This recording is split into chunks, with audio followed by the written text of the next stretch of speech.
Let's dive into One Piece Chapter 1166, fully narrated. Ready? Roll the intro.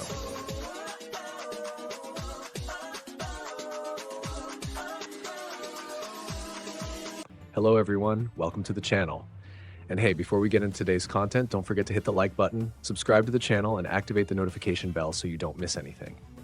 Alright, no more delays. Let's jump into the video.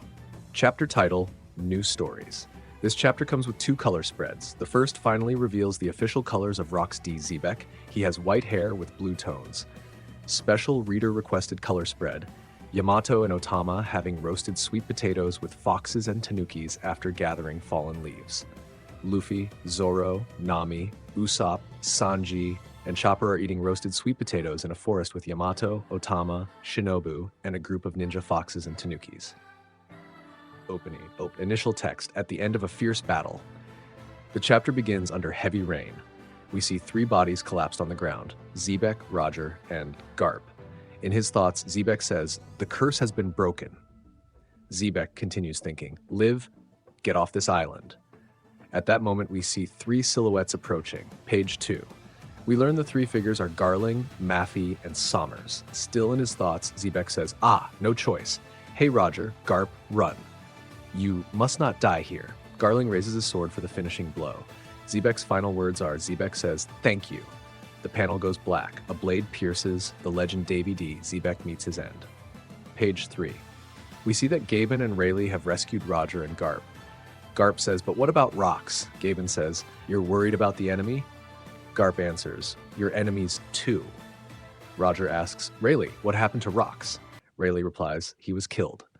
The scene shifts to God Valley, sinking, while voices scream, "Hurry! The island is collapsing! Don't let the pirates escape! Roger's ship is moving! Fire!" As the island goes under, the narrator speaks, without ever being recorded in the pages of history. Pages 4 and 5, Roger and Garp are injured, being treated. Marine ships desperately chase the Oro Jackson, while its crew screams, "Full speed ahead!" The narrator continues, like curtains closing on a stage, the island collapses and is washed away, the incident becoming completely unknown. This is the full picture of the God Valley incident. However, in this moment, after a brief silence, a colossal bolt of lightning branched across the sky, and thus the curtains rise for many new stories. As the narration continues, we see Whitebeard, Big Mom, Kaido, Dragon, Infant Shanks, Ivankov, Ginny, and Teach, all destined for greatness. The Oro Jackson sails safely, the Marines no longer in pursuit. A crew member says, "Not yet?" Another replies, "Not yet. Don't open any chest until the captain wakes up." A door opens. It's Roger. Inside the ship, Gloriosa, who ended up aboard, says, "Gloriosa says Roger." Roger says, "Sorry for worrying you all." A pirate sighs in relief. Thank goodness!" Roger says, "So you were worried, huh?" Another pirate interrupts. "Forget that. Look at this." Page 7. They hear a strange sound coming from inside one of the chests. A pirate says, "Captain, look at this chest." Roger says, "What's inside? Open it carefully." Everyone reacts, "What, a baby?" We finally see Infant Shanks inside the chest. Page 8. News spreads across the world. The defeat of the Rocks pirates. When only the words Hero Garp were printed. People reading newspapers say, they said the Rocks pirates have been defeated. Rocks is dead. As expected, the strongest is Vice Admiral Garp. The crowd shouts, "Garp! Garp! He's the true hero." At Marineford, Garp is furious, ripping the newspaper. Garp says, "What is this garbage article? Bring me that Morgan's guy right now." Sengoku says, "Forget it, Garp. Obviously the government paid to have it written this way." Page 9. Sengoku says, "The government is also a complicated organization. There are soldiers. It's possible to understand their movements, even the actions of that division," Garp says. "They chose to turn a blind eye to what was happening." Garp and Sengoku start fighting, very similar to Zoro and Sanji's brawls. Garp shouts, That's exactly your problem, damn Sengoku. Promotion-chasing idiot." Sengoku fires back, "Shut up. What can you change just by howling from the bottom of a cliff?" Garp says, "If you ever corrupt yourself, I'll kill you myself." Sengoku says, "See? That's comforting. Good to have a best friend like that." Sengoku adds, "You're not planning to leave the Marines, are you, Garp?" Garp replies, "Idiot. I've got a ton of things I need to protect down here at the bottom of this cliff." Page 10. Scene change. Elbaf, New World. In the underground, Loki cries loudly. He recalls Zebeck's words. Zebeck says, "You again? I'm not letting you board my ship." Zebeck says, "How many times do I have to repeat myself, runt? You think I'd accept a kid in my crew?" He doesn't even look at the man who wants his approval so badly. Having a snot-nosed brat clinging to you is just a nuisance. Loki says to Zebeck, "I think," says Nika. Loki says, "The warrior of liberation.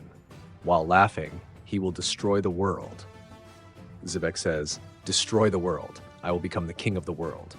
But if Nika has such power, then he must be Harald." Zebeck continues, "Listen well, Loki. They say somewhere in the world, terrifying destroyers called Galela lie dormant, and the one capable of moving them is your incredible father." Zebeck smiles and says, Zebeck says, "If Harald and I join forces, who the hell could stop us?" Loki says, "Wow, that's amazing." Then we see Loki thinking deeply. He says, "Why won't my father join forces with rocks?" Zebeck says, "That's because of love.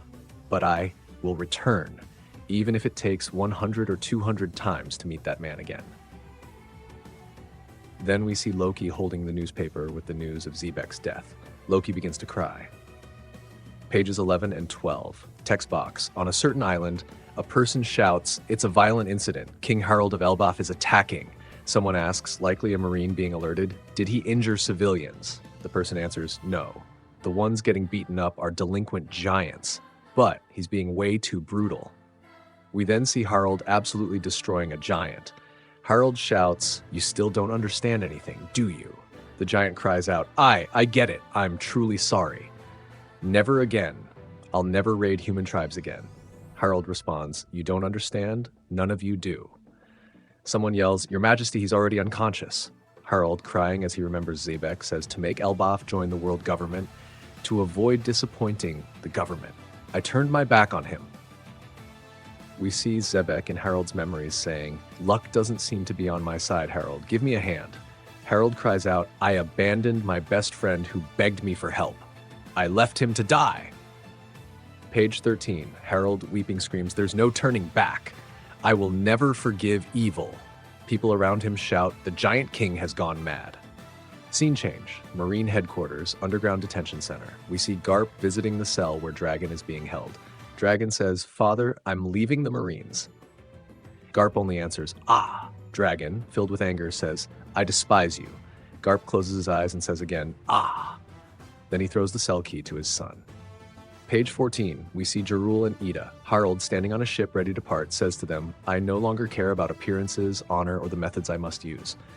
Heidruden, Loki, you two are my precious sons. After I leave, I want you both to carry on my legacy together, in harmony." Scene change. Marineford, Marine headquarters. Harald adds, "I want you to protect Elbaf." The Marines say, "We're sorry, King Harald. We've been ordered by our superiors not to allow your landing." Final pages. 15 and 16. Harald shouts, "High-ranking Marine officers and world government dignitaries, please listen to what I have to say." Suddenly, we hear the sound of something being torn off. We then see Harald ripping off his own horns. Covered in blood, he shouts, "Let me atone for 1,000 years of wrongdoing. I want to apologize for every mistake the giant tribe has committed until today, so that, from now on, the children of Elbaf can live without harming anyone, so they can live hand in hand with the human tribe. I want to prove my vow of peace. I want a chance to atone for our sins. If that's what it takes, I'll even become a slave." We then see Emu's eyes. End of the chapter and no break next week. That's it, everyone. This was chapter 1166. What did you think? Let me know in the comments. If you enjoyed the video, don't forget to hit the like button, subscribe, and turn on notifications. See you next time. Thanks for watching.